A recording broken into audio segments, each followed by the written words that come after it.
কিরে, মাটি করছিস কেন? এখানে আছে? তেমনটাই তো থাকার কথা।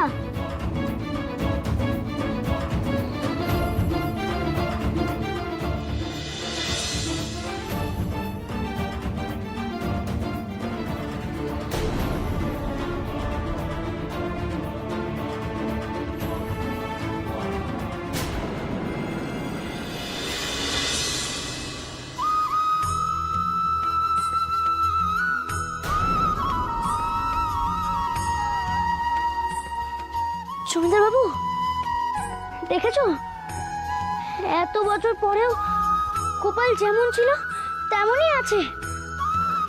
এই ওটা দে, আমাকে দে, এটা আমার সম্পত্তি, আমি নেবো সোনার গোপাল, দে। জমিদার বাবু, লোভ ত্যাগ করুন, নাহলে যে সর্বনাশ।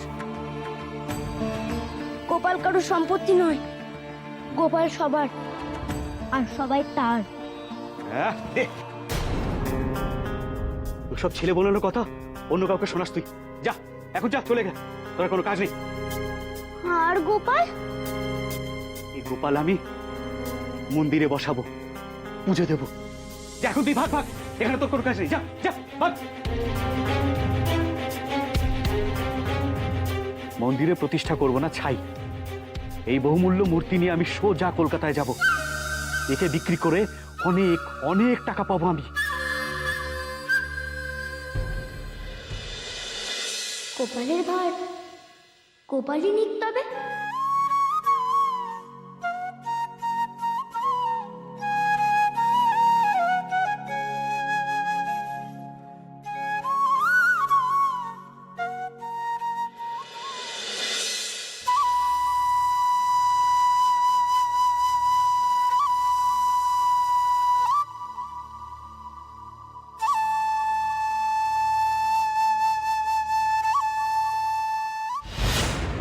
আজই আমি কলকাতায় যাব।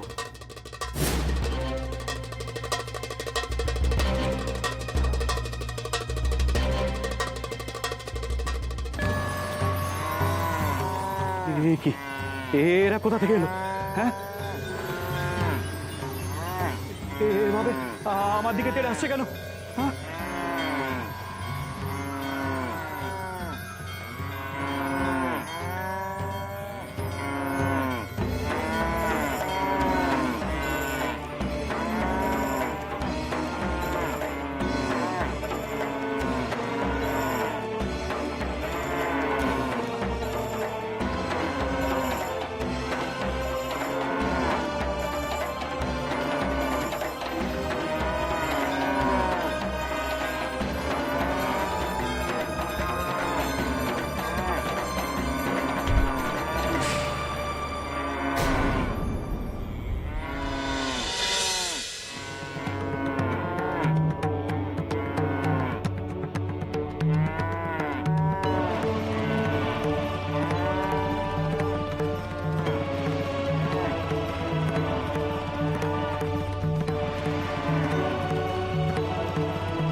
বেশ হয়েছে, বেশ হয়েছে। ওরে, গোপাল রাখে গোপালকে, গোপালকে যারা রক্ষা করবে তারাই করেছে। লোভের হাত বাড়িয়ে দিয়েছিল, হ্যাঁ, সোনার গোপালের দিকে। এবার সাজা পা। জয় গোপাল, জয় গোপাল।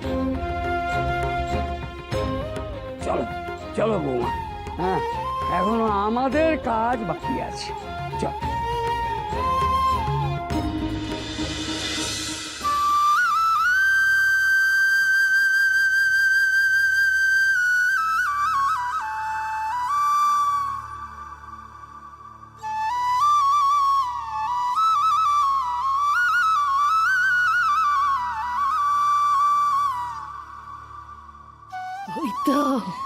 ওই তো আমাদের গোপাল।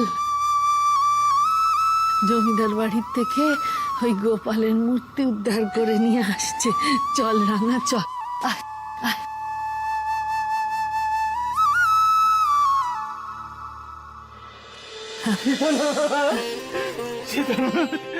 কই বাবা, আমাদের সোনার গোপাল কই? দেখা দেখা দেখা না, কতকাল তার দর্শন পাইনি রে। জানিস, গোটা গাছ ওই সোনার গোপাল আর তোর জন্য ভোগ চড়াবে। দেখা না বাপ, দেখা দেখা। জমিদার বাবু তো সেই সোনার গোপাল নিয়ে নিয়েছে গো। কি করলি সীতানা? ওই কংসটার হাতে তুই আমাদের সোনার গোপালকে তুলে দিয়ে এলি। আরে ও যে আর ওই মন্দিরে আমাদের গোপালকে প্রতিষ্ঠিত হতে দেবে না রে। তুই কি করলি বাবু? ও নবীন দাদা, ওই গোপাল যদি আমরা প্রতিষ্ঠা না করতে পারি তাহলে তো এই গোটা গান দামোদর গিলে খাবে। সবকিছু আবার শেষ হয়ে যাবে গো। না, শেষ হয়ে যাবে না।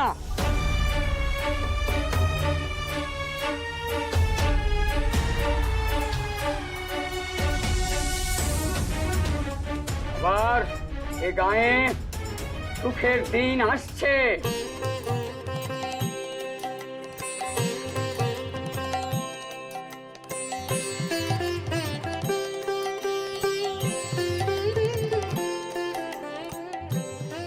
আমার সোনার গোপালের ক্ষতি করবে এমন মানুষ কি এই ধরাধামে আছে? আমার গোপাল অক্ষত ছিল, অক্ষতই থাকবে। কর্তামশাই, তুমি? আমি রে, আমি।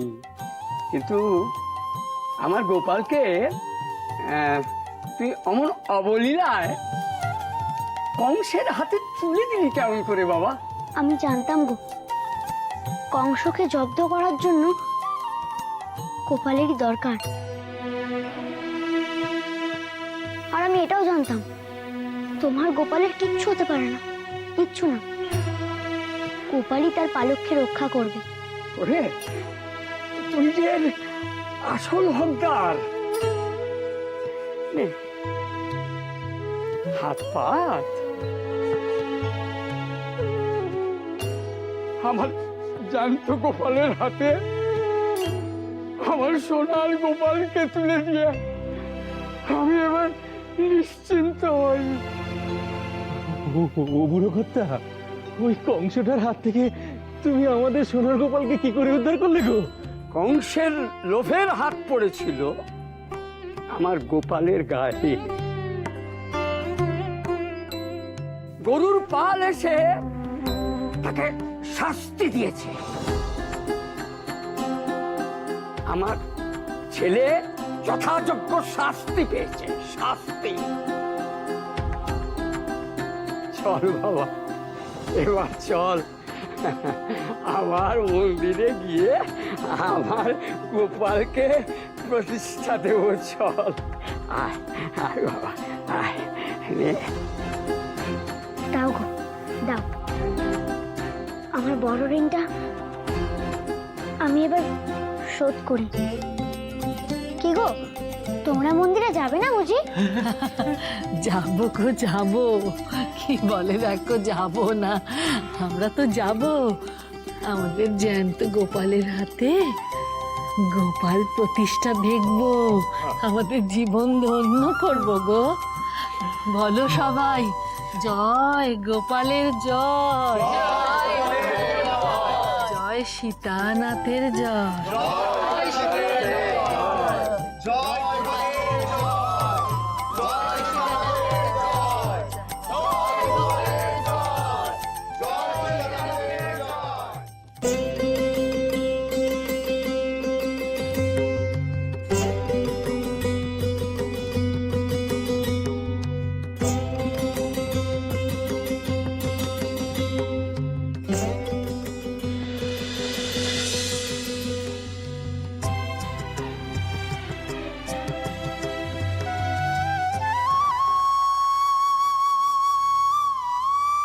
আমার বাঁশি কই?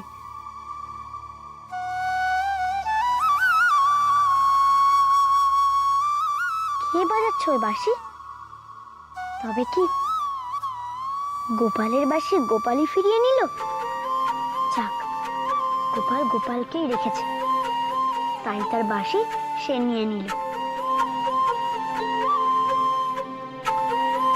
এইবারে আমার ঋণ শোধ করে ফিরে যাব বেনি আর গুরুদেবের কাছে। আজ এত আনন্দের মধ্যে ওদের জন্য মনটা বড় উতলা হচ্ছে। আমার সঙ্গে যদি গুরুদেব আর বেনি থাকতো তবে কত খুশি না হতো ওরা।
লোকনাথ তাহলে ঠিকই আছে, স্বয়ং শ্রীকৃষ্ণ সহায়। জয় শ্রীকৃষ্ণের জয়।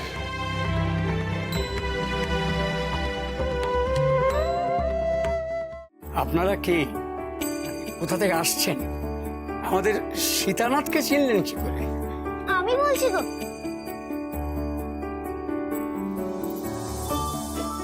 উনি তো আমার এই জন্মের গুরুদেব গো, ভগবান আচার্য। আর ও আমার সঙ্গী বেনি। আমরা দুজনে গুরুদেবের হাত ধরেই সাধনার পথে বেরিয়েছি। গুরুদেব উনি হলেন এই গ্রামের জমিদার মশাইয়ের বাবা, আমাদের সবার বড় কর্তা মশাই। জন্মান্তরের ঋণী তো এই গায়ে আমাকে টেনে এনেছিল গো। ভাগ্যিস সীতানাথ তো জন্মান্তরের কথা মনে পড়লো, তবে না আমি আমার দুই গোপালকেই ফিরে পেলাম। বল,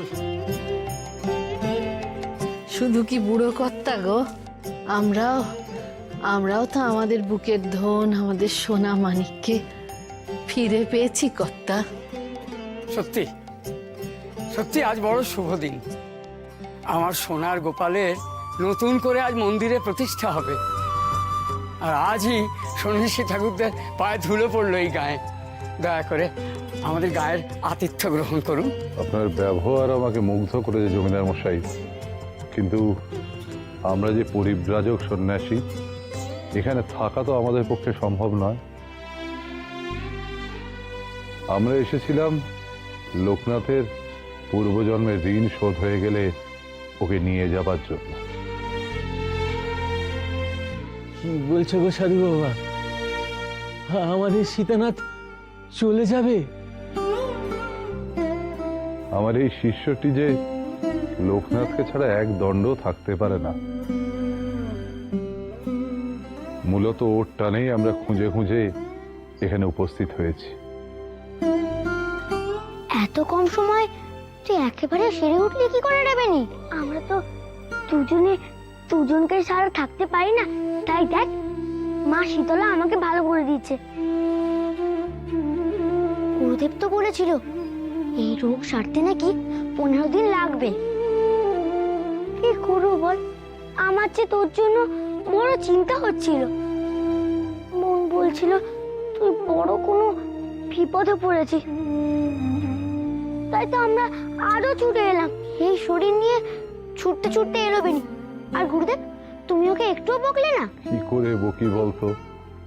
আমারও যে তোর জন্য মনটা বড় অস্থির হয়ে উঠেছিল, তাই তা আমিও পারলাম না, ওকে নিয়ে ছুটে এলাম তোর কাছে। তোমরা আমাকে এত ভালোবাসো? সত্যি আপনার মতো গুরু আর এই ছেলেটির মতো বন্ধু পাওয়া খুবই ভাগ্যের। আমাদের সীতানাথ খুবই ভাগ্যবান। আচ্ছা, আমার মনে একটা প্রশ্ন ছিল, আমাদের বেনি কোনো একটা বিপদের আঁচ করেছিল, এখানে কি সেরকম কিছু ঘটেছিল? হ্যাঁ, ঘটনার উপক্রম হয়েছিল আর কি। আমার পুত্রের লোভ জাতিশ্বর সীতানাথকে বিপদের মুখে ঠেলে দিয়েছিল। আমি ক্ষমা প্রার্থী সীতানাথ। ওসব কথা থাক না কর্তা মশাই, এখন তো সব বিপদ কেটে গেছে। জানো গুরুদেব, গোপাল ঠাকুরের কৃপায় সব ঠিক হয়ে গেছে। সে তো দেখতেই পাচ্ছি রে লোকনাথ, স্বয়ং শ্রীকৃষ্ণ তোর উপর সহায় হয়েছেন, গোপাল রূপে তোর কোলে অধিষ্ঠান করছেন। এবার চল আমাদের সঙ্গে। আমাদের সীতানাথ কোথায় যাবে? ওরে ও সীতানাথ, সে কোথায় যাবি? মন্দিরে যাবি না? পুজো হবে তো, ভোগ হবে তো। ঠিক কথা। সীতানাথ চল, আগে মন্দিরে গোপালকে রাখবি চল, তারপর তাকে সাজিয়ে গুছিয়ে সন্ধ্যেবেলা পুজোর আয়োজন করা হবে। তোমরা যে যা পারো করো বাপু, আমি কিন্তু বলে দিচ্ছি, আমি ওই গোপালের পায়েস আর সীতানাথের পায়েস এই দুই আমি নিজে রাঁধবো। যাই, সেই সব জোগাড় করি গে যাই। আমি গায়ে ঠাকুর মশাইকে খবর দিয়ে যাই, আজ মন্দিরে গোপালের পুজো হবে। চল বৌমা, আমরাও বাড়ি ফিরি। কেমন? গোপালের চুলে রাখা সব পোশাক গয়না এগুলো নিয়ে গোপালের সাজ সম্পূর্ণ করি। কেমন? হ্যাঁ বাবা, চলুন। শুধু কর্তা মশাইয়ের গোপাল কেন, আমার সীতানাথও তো আজ সাজবে। আমি নিজে হাতে সীতানাথকে গোপাল সাজাবো, আমার বুকটা জুড়িয়ে যাবে। যা বাবা, গোপালকে রেখে আয় মন্দিরে, তারপর সন্ন্যাসী ঠাকুর আর ওই তোর সাথীকে নিয়ে আমার ঘরে আয়। আমি তোর জোর করি গে যাই। কেমন? ঠিক আছে গো, চলো আমরা সবাই মন্দিরে যাই। চলো চলো চলো চলো, জয় গোপালের জয়, জয় সীতানাথের জয়।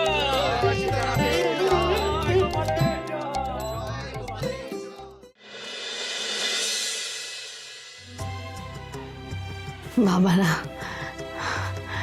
এবার একটু ফল মিষ্টি মুখে দিন। কদ্দূর থেকে এসেছেন, সারাদিন নিশ্চয়ই অভুক্ত আছেন। কই মিষ্টি আছো দাদা? হ্যাঁ বাবা, এই নাও, এই নাও। খা বেনি খা।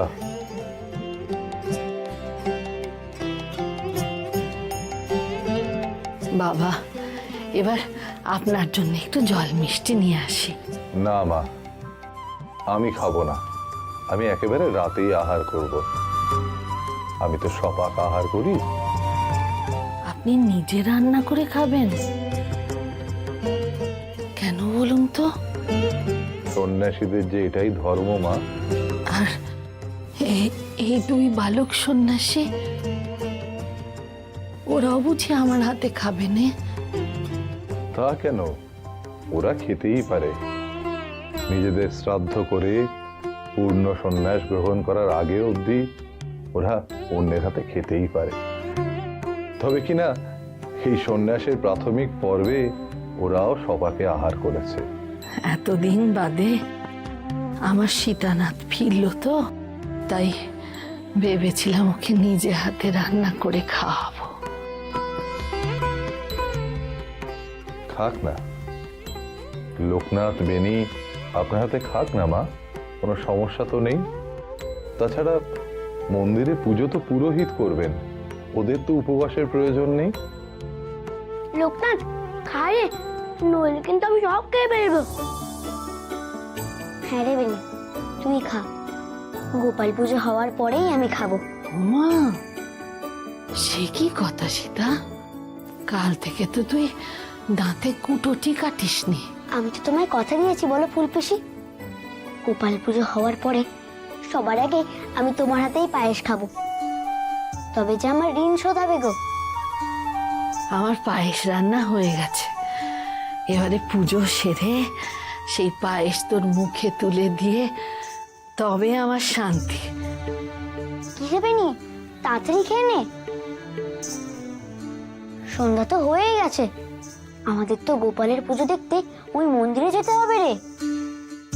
ও ও যাওয়ার আগে তো আমার একটা মস্ত কাজ বাকি আছে। কি কাজ গো ফুলপিসি? সে জিনিসগুলো এবার বের করার সময় এসেছে। কি জিনিস? আমার গোপালের সাজ, আমার গোপালের সাজ। দাঁড়া দাঁড়া, কত বছর আমি ওই সাজ আগলে আগলে রেখেছি। আমি জানতাম রে, ওই ওই সব জিনিস একদিন ঠিক ব্যবহার হবে।